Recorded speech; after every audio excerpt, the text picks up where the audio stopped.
Thank you. Thank you very much, captains. It is wonderful to be in a room full of captains. Who's going to grab the wheel before the end of the afternoon? That's what I want to know.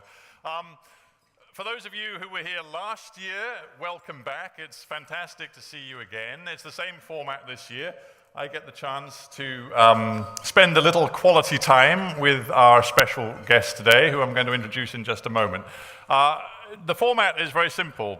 Me having a chance to quiz our guest, but then just as important, if not more so, a chance for you guys to weigh in with your questions as well.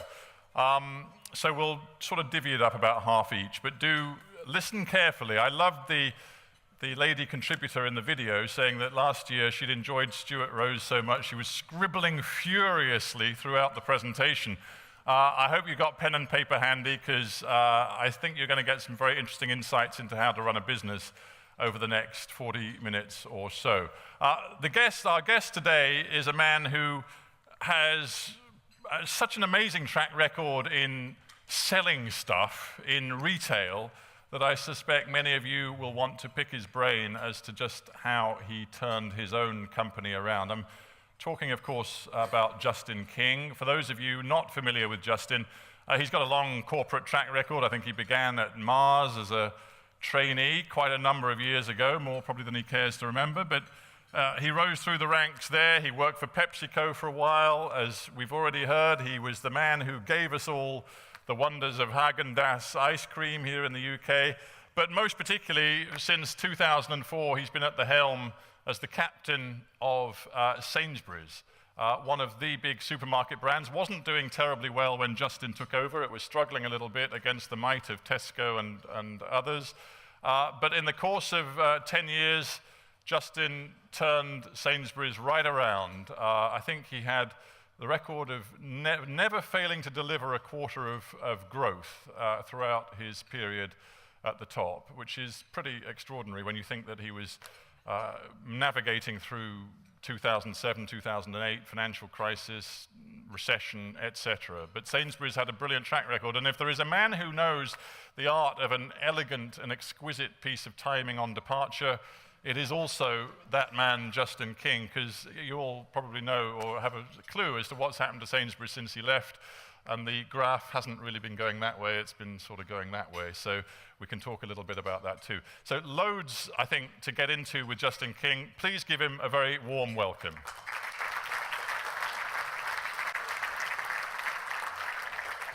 Hey, Justin. Now that's for you. This is for me. Good. Am I on? I hope you're on. Just say a couple of words and we'll see. Am I on? Can you hear me at the back? Yeah, marvelous. Excellent. Excellent. Now look, we're in danger of being the shopping channel here, because we had Stuart Rose last year, and now we've got you, two of the sort of giants of retail in the UK, people who really do know how to turn retail companies that are struggling around, how to win custom and deliver the bottom line. But in a ferociously competitive business, the first question is, how competitive are you? Well, most people know me well. Probably closest my three brothers. I'm the oldest of four boys.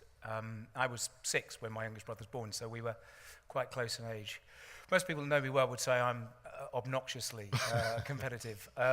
We stopped playing family games at Christmas. You don't play board games because you start fighting? No, we start fighting. Yeah. I'm famous for rewriting the rules so I can ensure that I win in my family. So I was going to say there are supermarkets that have been doing that recently, and that... yeah, touche. Yeah, we'll get there later on, don't worry. But no, you have this sort of burning desire to win. Yeah, well, I think that, one of the things that's always driven me is to prove to myself as much as anybody else that I'm capable of doing things. And I think that it's amazing what you can achieve if you set your sights high. And I was brought up by my parents really with, I guess, a simple ethos, which is that you should try really hard at what you're doing, give it absolutely of your best. And if you do that, you'll be amazed what you can achieve. And you should not be dissatisfied with what you achieve if it's the result of real hard work, real investment of time and energy. And that's, I was brought up that way, and it's how I've lived my life. And the trick when you're a corporate leader is not just to have that drive in yourself, but to transmit that drive to all of the people around you, from fellow execs to people on the shop floor. And that is a part, I guess, of how you transform Sainsbury's. So just talk me through taking over a supermarket which had a great sort of history and brand, but wasn't doing too well. What, to you, were the keys to getting Sainsbury's to where you wanted it to be? Well, I do think that creating belief, particularly in big organisations, is the biggest challenge of the CEO, because we have 150,000 people in Sainsbury's, and if you can get all of them, or the vast majority of them, pulling roughly in the right direction, that's an incredibly powerful force. And many businesses founder because of lack of direction, lack of belief. And that's, in truth, what had happened in Sainsbury's. There was no lack of emotional attachment still to the business, either amongst colleagues, what we call the people that worked in Sainsbury's, or customers. One of the things I did in my first quarter was I wrote to 1 million customers, a little 4-page, 2 sides of 4-page? My A4. God, you had demanded. Well, it was a questionnaire. So it was a letter from me in the front, said, "Hi, my name's Justin. I'm the new chief executive of Sainsbury's. I think we're letting you down. Tell me what we should do about it." And 250,000 customers sent that back. Really? 250,000. I mean, just the very fact it was 250,000, in a way, told you all you needed to know. These were people that loved this business, had once enjoyed shopping in it, and actually wanted it to succeed. And the same was true of the people that worked in it. They could remember a time it was a truly great business when they felt proud to work in it. It's why we called our turnaround plans Making Sainsbury's Great Again. We were trying to capture that sense of pride that they'd once have and put it back into the business. And that really was the core to our turnaround plan. And what were the key signals that told you it was beginning to work? I mean, I'm fascinated that 250,000 people bothered to respond to your questionnaire. That's pretty stunning. But when did you begin to pick up on the idea that, this is beginning to work? What for everybody in the room who's thinking maybe about applying some of this to their own businesses, where do you see signs of a shift in attitude and a shift in fortune? Well, I mean, I think it would be too simple to say when the sales line started growing. That's the obvious answer. That wasn't a bad starting place. But no, I think you see the signs because people re-engage, whether it's your employees or your customers. I mean, the point about 250,000 people was they were still engaged. When I would walk into store and stop customers and introduce myself, they didn't shout at me or swear at me or say, "I'm too busy." They'd say, "Boy, have I got stuff I want to tell you." And that would be true of our customers, but also of our colleagues. So that sense that people wanted to be part of the journey, you can feel building up. I mean, I invested then and invested probably over my time at Sainsbury's, around 1/5 of my time, just purely on the business of communicating with, to and listening to customers and colleagues. Did you have a night of the long knives? Did you feel, certainly at sort of exec board level, senior level, you needed a lot of new people because the old ideas and old people had failed? Well, it wasn't so much a night of the long knives. I was announced in November. Obviously, I was an external recruit, but I was coming from a competitor. So, in truth, by the time I'd arrived in March, most of them had decided to leave to save me the trouble, truth be told.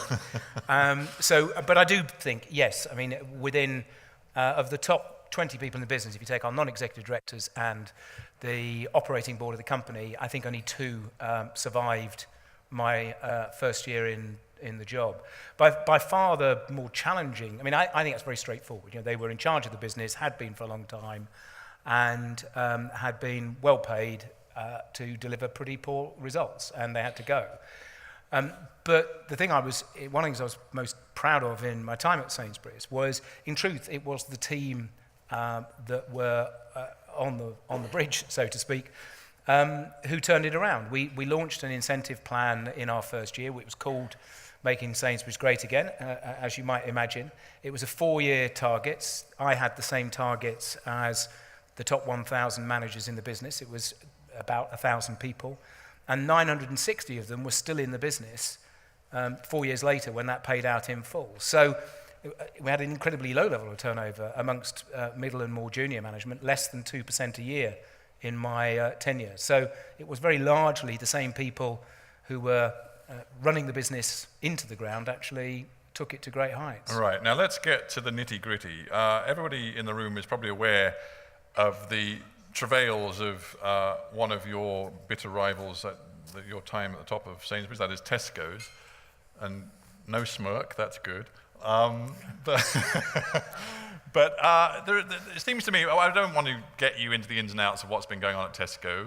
Well, frankly, I would quite like it, but I know you can't. Be honest. Yeah, all right, I would love it. I'd love to hear it, but I know you have to be a little careful about that. But what I am interested in is the degree to which, in a ferociously competitive business environment, bosses, CEOs such as yourself, face an enormous pressure to push the envelope in different ways when it comes to running that business, and how you have to resist some of those impulses. I mean, talk me through the immense pressures and how sometimes people respond to those in ways that they might come to regret. Well, I mean, just to take the point about, not talking about Sainsbury's or indeed others more directly, I don't think it's fair to the team that I've left behind in Sainsbury's. They're running the business now, and given that I was there 10 years, it's very difficult, if I say something now, it will be the former chief executive of Sainsbury's says this about the business. And I don't think that's right. I don't think that's fair to the 150,000 people that are still there running, by the way, what is still a really fantastic business.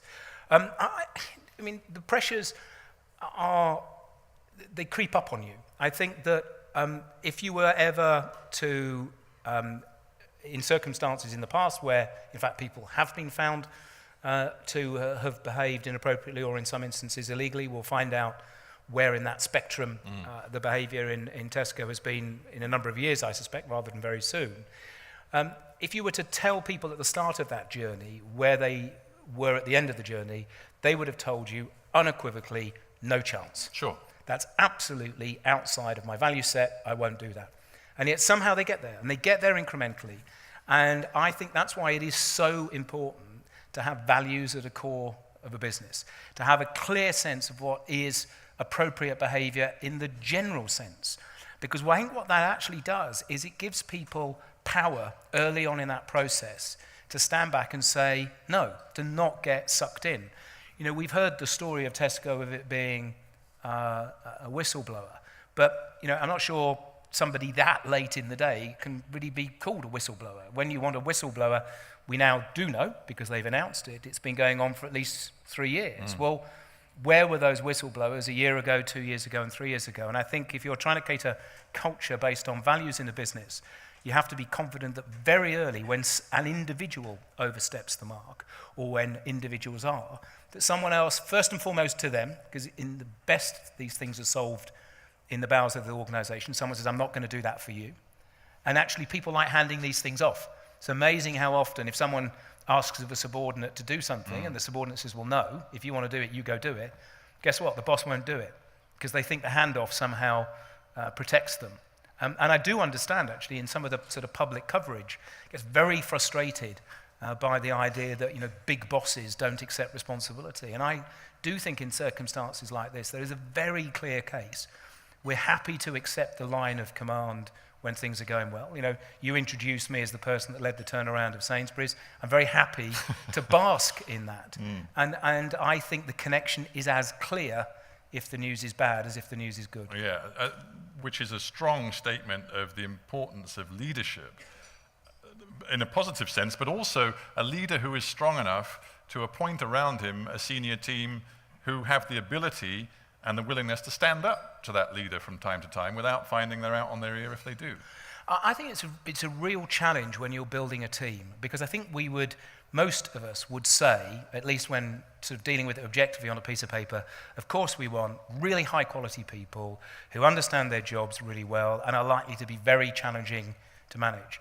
But I can think of circumstances in my business where I've ducked that challenge. I'm not proud of that. I think I didn't do it once at Sainsbury's, and I think if I had done it once, I'd have paid the price. But recruiting really great people makes your job a lot of the time harder, because if they're really good people, they are going to push back, and they are going to be tough to take control of. But I think, there's a lot of sporting metaphors in business, and I think it's another example. The great sports teams always had within them difficult individuals, and the great leaders of those sport teams, the great coaches, were those that somehow managed to still maintain a sense of team, even though they had those spectacular individuals within the team. That answer's fascinating on many levels, including the level which suggests to me you think Kevin Peterson should still be in the England cricket team. No, actually, No? if you want me to say, no, because I think also you have to have rules within teams that people Right. have to be prepared to live by. And I don't know what the rules are in the England cricket team, but if even half of what I've read about that situation is true, he operated outside the collective set of rules that team was operating to. And I'm quite brutal about that as well. I think there has to be a price paid for being part of a team. You can't be part of a team and choose to be an individual as and when it suits you.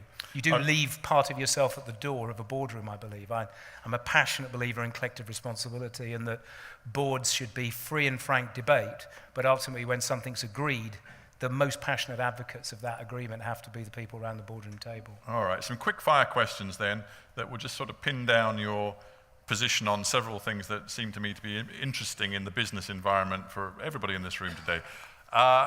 You've talked about responsibility, and you've talked about crossing lines, and obviously, you know, at times corporate leaders do cross lines, and they sometimes not always pay a price, but sometimes it's not a question of illegality, it's just a question of ethics, morality, and where business leaders line up on issues. I'm thinking, for example, of the tax issue. Yeah. There are a lot of very, very big companies operating in the UK today who found ways, legal ways, to avoid paying shed loads of tax. As a business leader today, how do you feel about that? Do you think that's entirely legitimate and actually in the interests of the business and the shareholders, or do you worry about it? Well, I worry about it, and I've been, I was on the stand at the CBI a year or so ago when I said I did think tax was a moral issue for business, to have to say complete silence in the room. Actually, that's not true. One person at the back who I've long since decided must have been the Guardian journalist did applaud when I said it. But I mean, the problem with the word moral is that it immediately conjures up issues that some people, I think, understandably will have difficulties with in terms of, you know, does that make it somehow sort of almost religious? But I think that, you know, to me, our role in society exists because we have consent. You know, we have consent to build our businesses, to run profitable organizations, to make that profit and remit it through dividends or capital growth to our shareholders. And if we don't have the consent of the people that we serve, we're in big trouble. And the people that we serve feel on the issue of tax that as a community, we've not played our fair share. And we can spend our entire lives saying, but we think we have. And at Sainsbury's, I believe that we did. Typically, Sainsbury's was the 10th or 11th biggest taxpayer in the UK, typically around the 40th or 50th biggest organisation in the UK. So, but as a business that serves customers in the UK, we were very domestic in our orientation. But I think that, therefore, it's very difficult to speak collectively, because businesses have a different view, and therefore organisations like the CBI and others find it very difficult because they have members across the spectrum. But I do think tax is a competitive issue. You know, today in the UK, the tax position of organisations is giving them competitive advantage against other organisations that take a different approach to tax. And if anything that is a competitive issue, I think is a consumer issue. So if you're proud of what you do on tax, just like if you're proud of what you do on the environment or proud of what you do with employment practices or any other aspect beyond purely, apparently, the profit motive and serving shareholders, then you should make it a competitive issue with your customers, because the vote that they make with their wallet is much more dynamic, it's much more powerful than actually a lot of the noises that politicians are making on this issue. And we have seen organisations, most notably Starbucks, change their approach as a result of consumer behaviour. Huge amount of pressure, yeah. Yeah. One, you almost got into issues of politics there. I don't want to ask you a political question, but and I want a brief answer on this one, because otherwise we could be here all day, because it's such a vexed issue. Just briefly on Europe. Britain goes to the polls in 2015. Europe, no doubt, is going to be an important issue. You can just feel it bubbling up every single day in the political debate here. As a business leader, how important do you believe it is that, A, this is settled once and for all, and that whether you believe Britain should be in or out, how central a question right now for you is Britain's relationship in or possibly out of the European Union? We use a phrase in your question, settled once and for all, and I think we've seen in the Scottish referendum that there is no such thing as a settled once and for all. We were debating when the next referendum was going to be within a day of it supposedly being settled for a lifetime or a generation. And I think that is the point. It is the complete uncertainty that this creates. Most businesses in the run-up to the Scottish referendum ratcheted back on their investment plans in Scotland because of the uncertainty it created. And how quickly they will restart those investment programs, I think, is open to debate, because we now have a great political uncertainty about the structure that would be in place. Multiply that by 10 for Europe. We have been in Europe and actually a pretty full participant economically in Europe for, well, all of my adult lifetime. The uncertainty will be huge. It will be very damaging to the economic interests of our country. But I think the things that business can talk about on the Europe debate are challenging, because we're not popular. Politicians are less popular than us, but that's kind of no reassurance saying, well, at least we're not as unpopular as politicians are. And therefore, we have to find language that makes sense to our customers as to why they should have a view. So, for example, I said on Scotland, look, I don't have a view of the vote that Scots get to make, because I'm not a Scot and they don't get a vote. But what I can tell you is doing business in Scotland is more expensive today, and as an independent country, it will be more expensive still. And sure as night follows day, if our costs are higher, prices will be higher. Now, I think you can express that kind of view without necessarily having a view on independence one way or another. And is your message the same to the British people on Europe, that you can vote out if you want, but accept there will be economic pain? And I think that's what we have to do as business people. I think we should not seek to place ourselves on one side or other of the debate. We will have our own personal conscience at the ballot box, and that's entirely up to us as individuals. But I think we do have a responsibility to point out the likely consequences of coming out. And economically, it will be bad news. And if the central debate around Europe, as it increasingly seems to be coming, certainly if you read the papers in the last few days, is migration, articulating why migration is a good thing economically is quite difficult if you're in a town in the north where people think their jobs have been stolen by migrants, which is where the language of that particular issue now appears to be. But a vibrant economy doing more business with the rest of Europe, creating more employment, both for people that were born here and live here and people that choose to come here and economically empower themselves here, has to be the argument that we would make. I'm assuming personally, I may be wrong, but I'm assuming you're in favour of staying in. I won't say where I am personally on that or where my cross will go in the ballot box. I think as a business person, it's entirely possible to separate the two. If I ever became a politician, I would feel obliged to answer that question. Are you going to become a politician? No. All right, nearly done with me, and then I'm going to get to our audience, but just want very quick view from you about online and just how revolutionary the digital revolution, the digital era that we're in is going to be for business. I mean, obviously it's changed the way people shop, changed it big time and forever.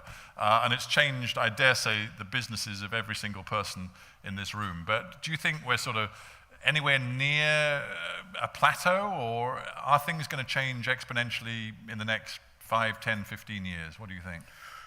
Well, I mean, almost by definition, this is space where it's impossible to predict where we're going to go. I mean, I think, if you look at most people remember there was a film I can see from a kid of sort of the pretend, about 1960, of what the family would look like in the year 2000, and we'd all be riding around in spaceships and, robots would be doing everything. And we laugh now at that prediction, and yet almost every prediction that's been made of the impact technology is going to have on our lives in the last 10 years has been as wildly inaccurate as that. And I think far too much energy is expended in trying to, frankly, just guess where it's going to go.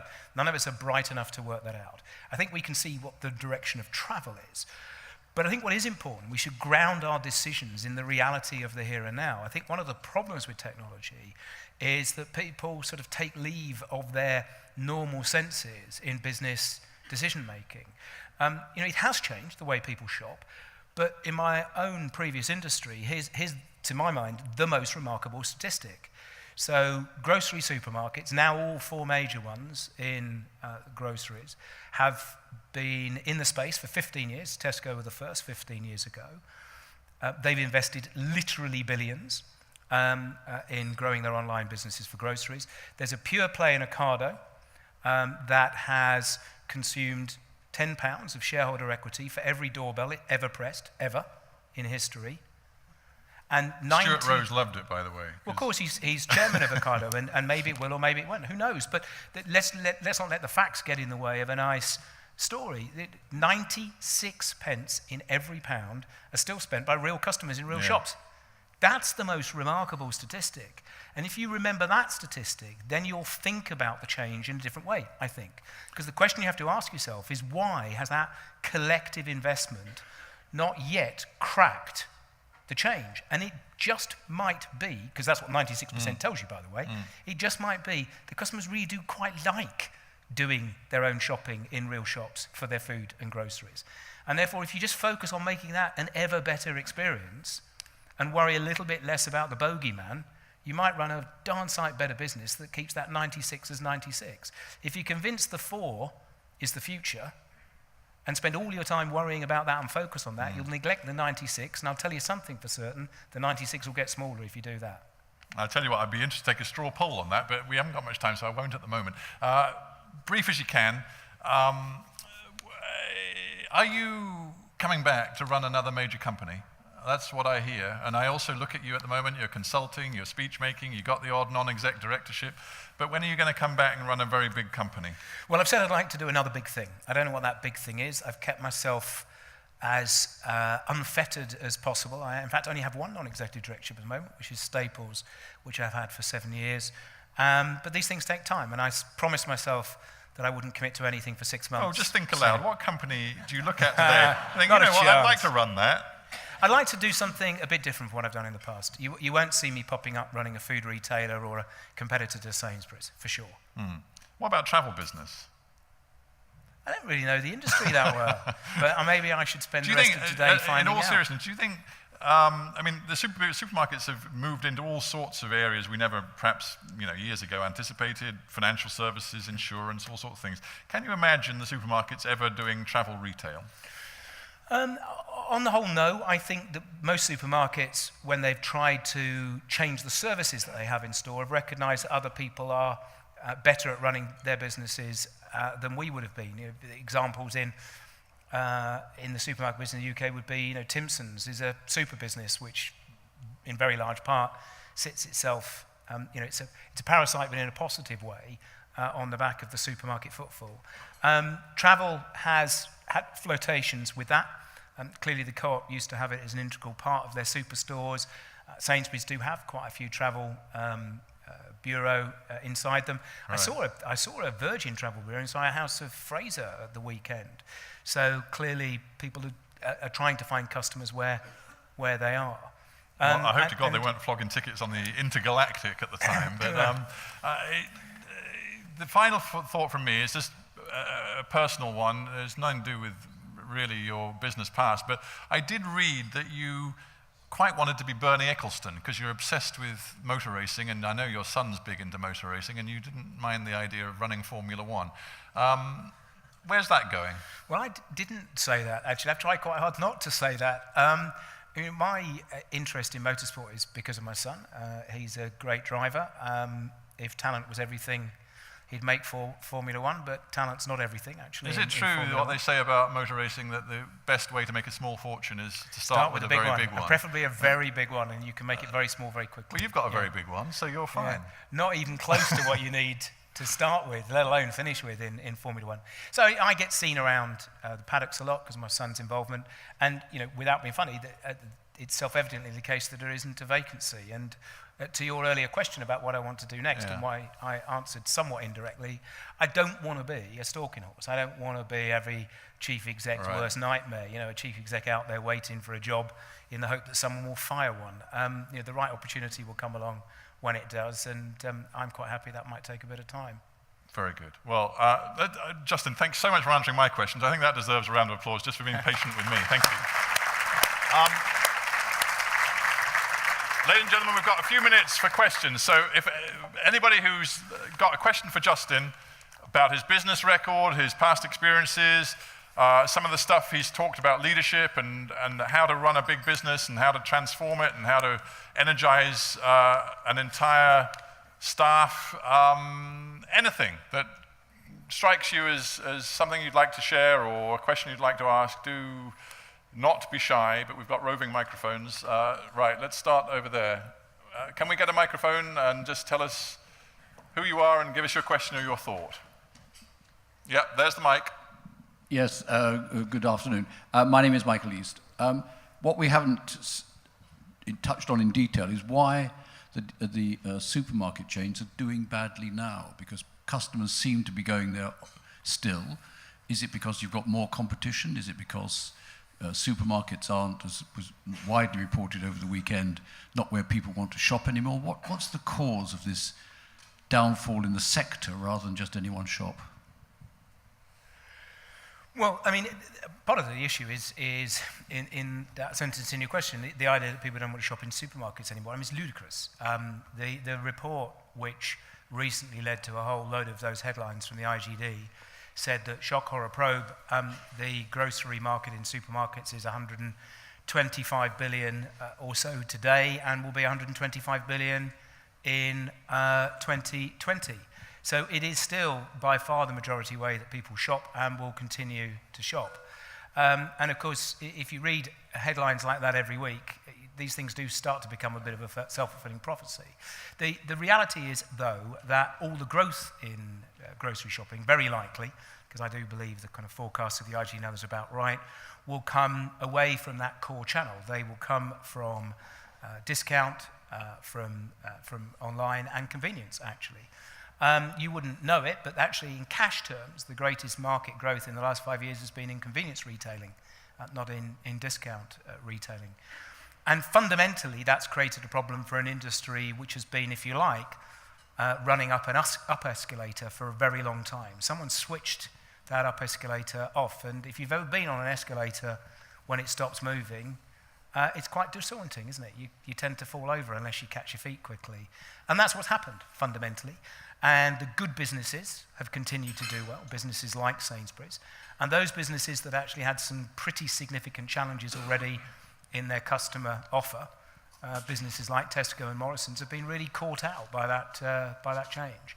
And very largely, you know, I always think that the golden rule of all quarterly statements, and I should say I did 41 and 36 were positive and 5 were negative.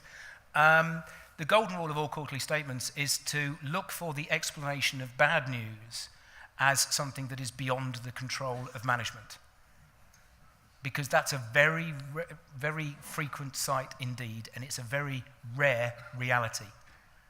The truth of the matter is that everyone in the industry is facing the headwinds, and some are dealing with them better than others. Okay. Who else would like to ask Justin a question? Do put your hands up if you there. We've got a couple, but I'll start here and then I'll get to you. Just hang on for the mic and we'll get it right to you. There we go. First of all, Justin, thank you very much for such candid responses. When you were asked the question about did you have any political ambitions, you said very clearly no. But do you think that business people make for good politicians? Well, I think the evidence is that on the whole, no. There are notable exceptions. People like Heseltine would be the obvious example. But to some extent, the fact that we can identify the notable examples perhaps tells you your own story. I think the dynamic of politics, you know, for those of you in business that get to deal with politicians, it's a very frustrating dynamic. You're used to dealing with people that really have power to get things done. You're used to using the power of your argument, the fact base from which you drive that argument, and to some extent the force of your personality to get things done. And my experience of observing politics is very largely those levers don't connect anywhere near like they connect in the business world. And therefore, I think most business people will typically find politics frustrating because they can't see that clear connection. I mean, you know, my old boss at Asda, Archie Norman, you know, he always wanted to be a politician. Being successful in the business was a route into politics, but politics frustrated him like you wouldn't believe. He ultimately was not as successful in politics as he had been in business, or as I'm sure he thought he would be. He's come back into the business world and has been fabulously successful. Again, you know, his skill set is geared to the business environment. But is that a comment on the quality of people you've come up against in politics? I mean, if you compare the high echelons of business with the high echelons of politics, just the qualities, the leadership skills, where would you say you find the greater quality? Well, I think I don't see any shortage in terms of raw material, but I think that we have a generation of politicians who very largely haven't had real life experience. And I think the thing about having to have business experience to be the business secretary argument is overplayed. But I do think that to have politicians who can only really have reached the heights that they have by having essentially a life plan going all the way back to their early school years is unhealthy. And as a consequence, they're kind of missing some stuff. And when we're recruiting, we like to see in business, we like to see people with some corners knocked off them. We like to see them doing jobs outside of their comfort zone, a bit of breadth as well as depth. And we like to see some real tangible success delivered over time. All of those things that we look for when we recruit great people are largely bereft from the growth experience of politicians. And so I don't think it's a raw material issue. I think it's almost systemic, which of course makes it that much more challenging to address. Absolutely. I think there was a question. Yeah, there's a question here.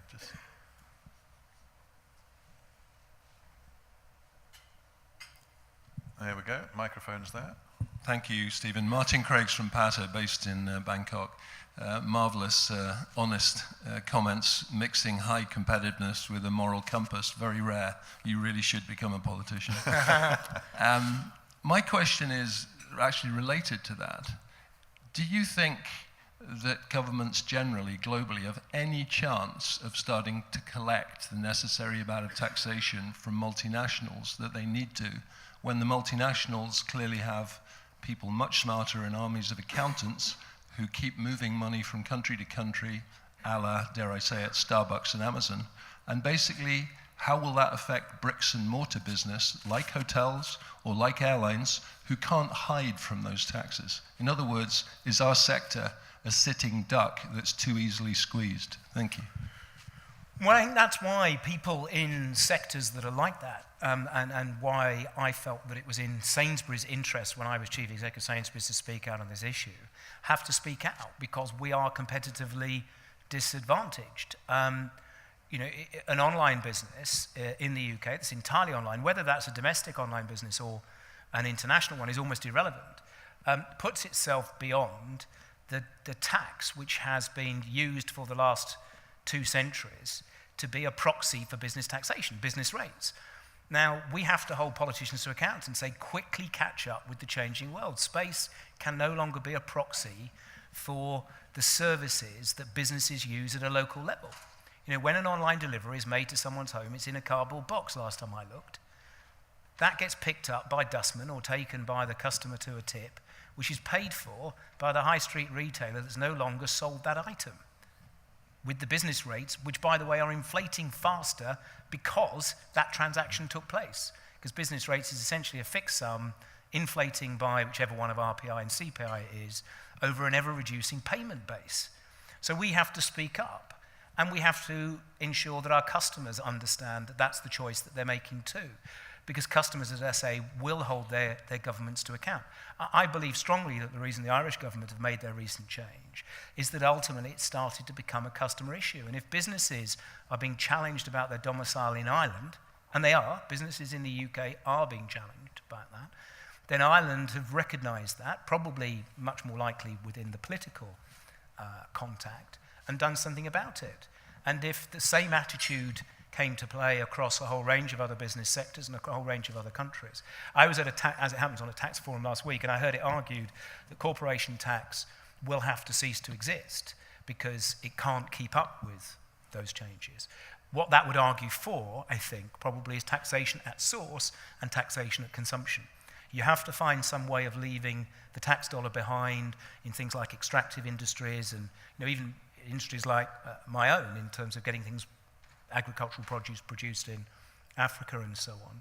But ultimately, you probably have to move taxation close to the consumption of the good or service so that it is actually the consumer that's paying it. Because, truth be told, all taxes are paid by consumers. They're all paid by citizens. But politicians love taxes that citizens don't notice they're paying. Yeah, well put. Right, we've probably got time for one more, if there is one more. Would anybody like to take the opportunity to get one more question or thought in to Justin? Right, we've got, it's a bit like an auction. You, sir, you're the winner. Go for it.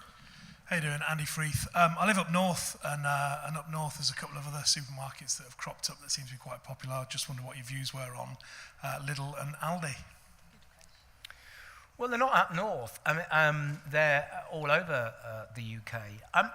In a way, it's a bit the same as my question earlier. They today do not have particularly exceptional levels of market share compared to history. Aldi, I think, but rising very fast. They are, yeah, and that's why I said I think they'll be, along with convenience and online, all of the growth in the market in the next 6 or 7 years.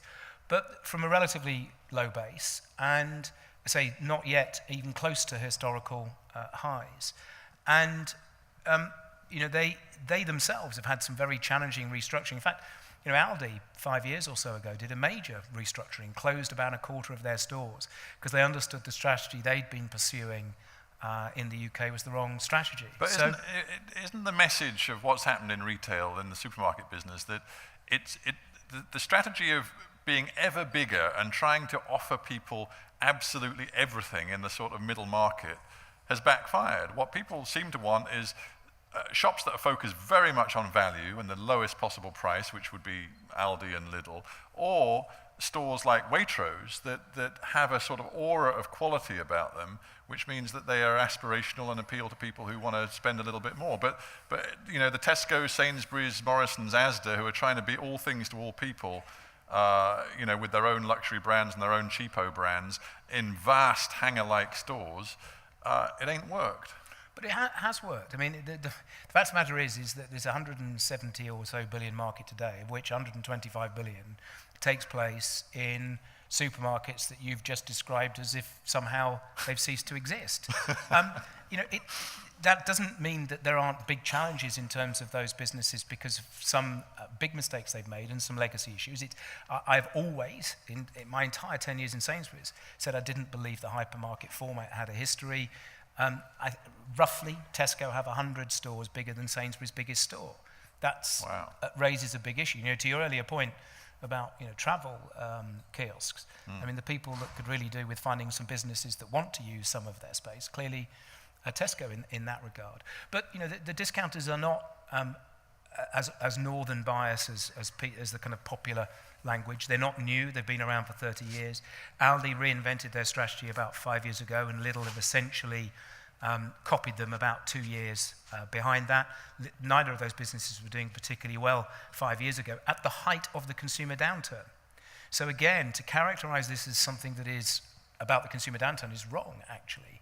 They have very, very good price credentials, but the fundamental transformation of Aldi in the UK has been getting credit for quality. Think of how often you see an Aldi ad that's about quality. Very often, because they're trying to tell that story too. But their business models in the UK are different from those elsewhere in the world. The average German customer for Aldi would come to the UK and not recognize the store. It's twice the size, twice the range, in a much better location, with a huge car park, a service proposition inside which would be unrecognizable, because they've had to modify their proposition to compete with the grocery supermarkets in the UK. And that's the nature of competition. They've raised the bar. Their discounters not like you've seen anywhere else in the world, I would argue. And the grocery supermarkets in the UK are going to need to think about how they respond, because it won't be the straightforward response that people think that will work. Dropping your prices is not the way to compete with a business whose customer franchise is about a lot more than price. You talk with such engagement and passion about the supermarket business going forward. If Tesco's needed a man to turn them around, and they came to you and offered you a salary beyond your wildest dreams, you would say no. I would say, well, one, I'd say no because contractually I'm obliged to say no. But actually, I've been very clear, and I've said this publicly many times, I won't compete with Sainsbury's. I do think part of, to your very first question, how you lead people is by demonstrating you have a passionate belief in the business. And I believed in the values of Sainsbury's. I think those values were cast 100-odd years ago in the business. They were profoundly part of what the business became. And I took great pride in taking the business back to its roots. And it felt very me. And I've been shopping in Sainsbury's since a kid. It's where my mum has always shopped. And they do say most chief execs have a bit of a look at me mum thing going on. And my mum was quite pleased by the fact she could walk into Sainsbury's and say, do you know who my son is? Because she's quite a complainer, my mum. So that became her opening line in all her complaints going forward. All right, well, your mum's clearly not going to Tesco's, you're not going to Tesco's, but we do have to give you a very great thank you for doing this today. Thanks, Justin, very much. Cheers, thank you very much.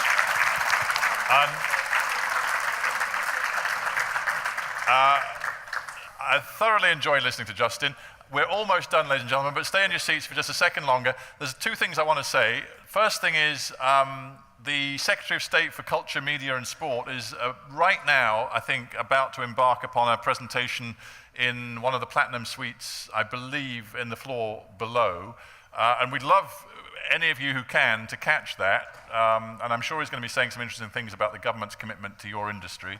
So as soon as we've finished here, do try and catch that if you can. It's about to start. And lastly, Justin and I are about to leave the stage, but give a very warm hand to the gentleman who's going to close our event or our lunch today. That's Craig Moyes from WTM. So Craig, if you come up and we'll vacate.